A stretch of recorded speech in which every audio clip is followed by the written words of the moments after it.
Good morning. I'm going to do a quick training on rejection and some of the stories we tell ourselves and words that go through our head when things don't quite work out how we imagined they were going to do. So from the earliest times, our survival has been based on being part of a tribe. So our base physiological reactions to most things are based on making sure that we're in a position where we can survive. Because in a world where everything is faster than you or can kill you or get you, we tend to go, if we're in a group, our survival is going to be a lot more acceptable. Having others care for you was critical. So if you wanted someone to help you, you had to find some way to make sure that they liked you and that they spent time wanting to care for your safety. So the very thought that somebody might not care for us enough is a trigger in saying, okay, there's something might be going wrong here. Effectively, being alone, being left alone, being not cared for would mean your death. And so the other side of that is that if somebody doesn't care for us and pushes away, we're actually going to be shunned. And so shunning is that base human emotion where we want to be accepted in a group, and it comes out in different ways. But we at a base level, we want other people to accept us, so then they will protect us, and we won't be alone, and we won't die. And the idea is that if you feel you're going to be shunned, it makes you work harder in order to make sure that you're going to be accepted. But it also gives you a self-talk that means that you feel that you could be shunned, that you could be a weak person, exposed, or not being able to help. In today's world, not being liked really isn't a threat. I mean, yes, you have a happier life if you've got social support and people that like you and care for you, but it's not a threat. There's no real risk for it. And there's enough people in the world that you're going to find your tribe. You're going to find the people you like being with. But that doesn't really affect how we thought, because from an evolutionary viewpoint, our physiology still says, hey, don't be disliked at any point. So we still need to be liked, and we still want to be wanted. And we still connect being alone with some kind of fear of something very not good's going to happen. So a lot of our driving force in order to do that is we want attention. We want to know there's people around us that care. We crave affection. We want people to be affectionate to us, because then we can kind of believe that there's a level of care going to go with it. And within that, we also imagine there's some level of perfection of the ideal relationship, and that we all care for each other, or we're not sort of kind of just on our own. So we do search at a level. Our brains will search for any sign that we're not liked, and the more you worry about that, the more that becomes a focus, the more your brain looks for it, because it's looking to support its hypothesis that it's not liked. And then one of the easiest ways to look for that sign is being rejected. So if you feel you're going to be rejected at that point, you're going to do anything not to be rejected.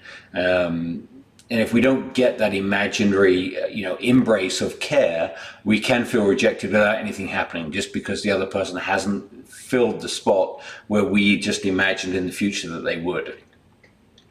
And then we're dejected. And then our mind starts going around all the things that means to us.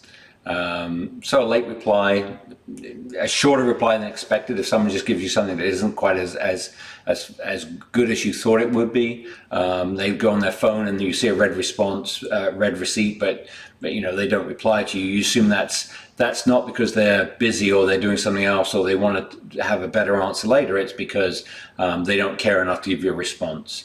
A cancelled plan can do it. The other person just seems a little off. You meet them and they seem they have something else on their mind. Now, they could have a whole load of thoughts going through that are nothing to do with you, but just that they don't seem off. You start looking for thoughts that the reason they're off is something to do with you. You see them online and they're not available for you because they're doing something else, but you don't know what that is, but your brain will say, I wonder what they're doing, and then it will supply a lot of things that could be negative to you or negative to the future that you'd like to see happening. And the takeaway from all this is that you can believe at some point, if somebody doesn't treat you the way you want to be treated, that at some level they dislike you, and often it's just the case that they're not really, they've got other things and other priorities at that moment that are pushing into their world.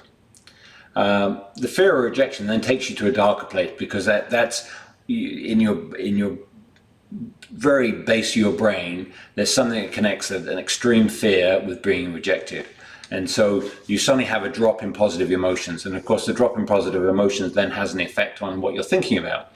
So you feel that you're powerless, you're depressed, you've got anxiety, you're stuck, you're sad. All those feelings come into you. And you don't know what to do with them. And then your thoughts start racing, you get disappointed, and then the negative self-talk really starts powering in as it looks for all those reasons. And it can be a whole ton of things. And you can be angry, you can be irritated, annoyed, displeased. You're really going through every possible thing that is not good. And then you're starting thinking about yourself and the other person all in a negative mindset. And the end of that is saying, how could anybody love you? Which is, again, an insecurity of going, if I'm not loved, then I could effectively have fear of death. It makes it even harder if you don't love yourself, which is what happens is you're accessing that part of your thoughts. That means, in the old world, what it would do, it would drive you to make sure you are accepted, to do more. In this world, where there is no real threat, we just kind of make stuff up. We all know this fear is illogical. Even when you're having those thoughts, if you actually stopped and stood out of it and tried to write it down, you go, I know this fear is illogical. But it does drive some other behaviors. Because you're scared, you can become codependent. So you start relying on that person to give you something that you demand from them. You can get clingy, obsessive, or jealous. You get angry. There's a lot of things in relationships that comes out in ways that don't present you in the best life that you could be. On other people, that you will also get people-pleasing behavior.